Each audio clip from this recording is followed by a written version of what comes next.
Everyone, welcome to my video. Happy to watching, guys.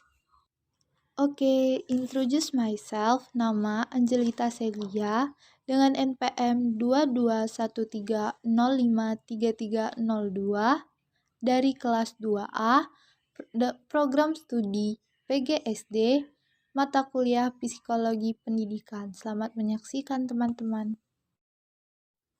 Baiklah, di sini kita akan membahas tentang aktivitas psikologis dalam belajar.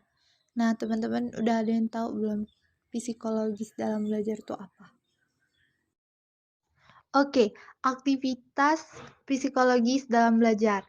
Nah, psikologi pendidikan itu sendiri sebagai ilmu yang mempelajari masalah jiwa dan aktivitas psikologis seseorang dalam kaitannya dengan pendidikan, sebagai interaksi disiplin yang cukup penting dalam memeriksa masalah yang mengganggu atau mendukung jiwa siswa dalam proses pembelajaran.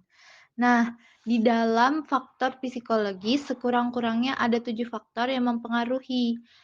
Antaranya intelijensi, perhatian, minat, bakat, motif, kematangan, dan kesiapan. Oleh karena itu, aktivitas psikologis sangat berpengaruh terhadap proses pembelajaran. Baiklah, untuk materi selanjutnya ini 3 bagian dalam aktivitas psikologis belajar. Nah, dalam aktivitas psikologis belajar terdapat 3 bagian penting. Yang pertama yaitu tentang ingatan atau memori dalam belajar, kedua yaitu berpikir dalam belajar, yang ketiga yaitu metakognisi dalam belajar. Mari kita bahas satu persatu.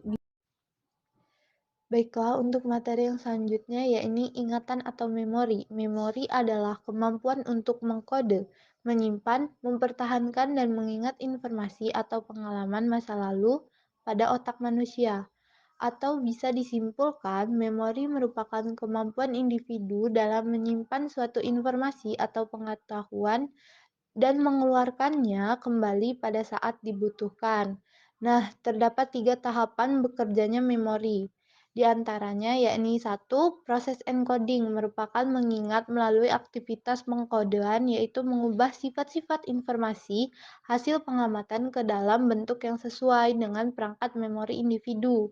Yang kedua yakni proses storage atau retensi proses, mengedepankan atau menyimpan informasi atau pengetahuan ke dalam tertentu sesuai dengan kategori-kategori tertentu dalam otak. Kemudian proses retrieval. Proses ini merupakan proses memunculkannya kembali informasi ingatan. Selanjutnya yaitu berpikir. Berpikir merupakan tingkah laku yang memakai inspirasi, yaitu suatu proses simbolis.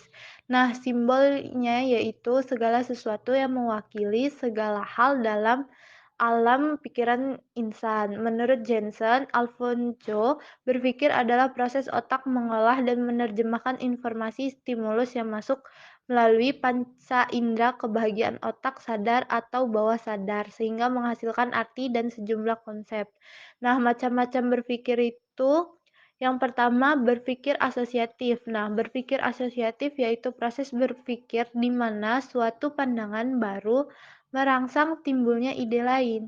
Nah, terdapat 4 jenis dalam berpikir asosiatif. Yang pertama yaitu asosiasi bebas, yaitu ide akan menimbulkan ide lain tanpa terdapat batasan. Kemudian asosiasi terkontrol, yaitu satu ide tertentu akan mengakibatkan ilham mengenai hal lain.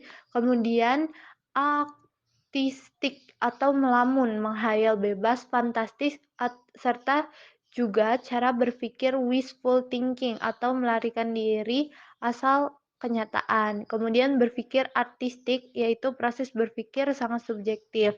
Kemudian macamnya yang kedua yaitu berpikir terarah. Berpikir terarah yaitu proses berpikir yang telah ditentukan sebelumnya dan diarahkan kepada sesuatu, umumnya kepada pemecahan masalah. Contohnya berpikir terarah diantaranya berpikir kritis, logis, kreatif, dan sebagainya.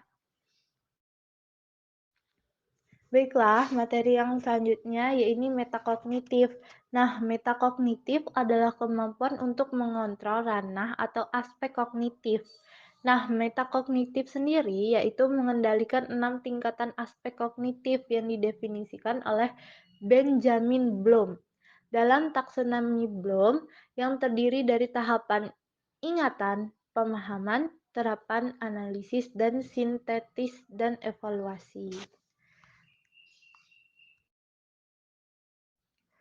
Baiklah, nah di antara ketiga bagian dari penjelasan di atas, psikologis dalam belajar terdapat juga hal yang paling berpengaruh, yaitu mengenai perasaan. Nah, perasaan adalah suatu pernyataan jiwa yang sedikit banyak bersifat subjektif untuk merasakan senang atau tidak senang dan yang tidak bergantung kepada perangsang dan alat-alat indera. Aktivitas psikologis dalam belajar melalui perasaan yang dapat ditemukan yang pertama yaitu motivasi dan minat. Nah, seseorang yang memiliki minat dan motivasi yang tinggi akan lebih cenderung untuk mengalami keberhasilan dalam belajar. Begitupun sebaliknya. Kemudian yang kedua yaitu stres. Stres dapat mempengaruhi kemampuan seseorang untuk belajar, karena stres yang berlebihan dapat mengganggu konsentrasi dan mempersulit pemrosesan informasi. Yang ketiga yaitu keterlibatan emosional. Nah, keterlibatan emosional mengacu pada tingkatan ketertarikan seseorang dengan tugas belajar atau materi. Baik, segitu saja materi yang disampaikan. Baiklah, setelah pembahasan mengenai aktivitas psikologis dalam belajar di atas, dapat kita simpulkan pada pembelajaran hari ini, yaitu aktivitas belajar adalah suatu pembelajaran yang mengajak peserta didik untuk belajar secara aktif, yang dimana siswa mendominasi aktivitas pembelajaran.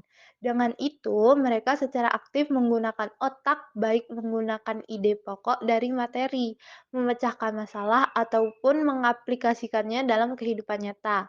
Dengan demikian, aktivitas belajar peserta didik tidak hanya mental akan tetapi dengan fisik juga, maka hal tersebut peserta didik memiliki sisi psikologi yang berbeda, baik secara memori atau daya ingat, cara berpikir dan kemampuan berpikir, metakognisi dan perasaan yang harus dimengerti oleh tenaga pendidik.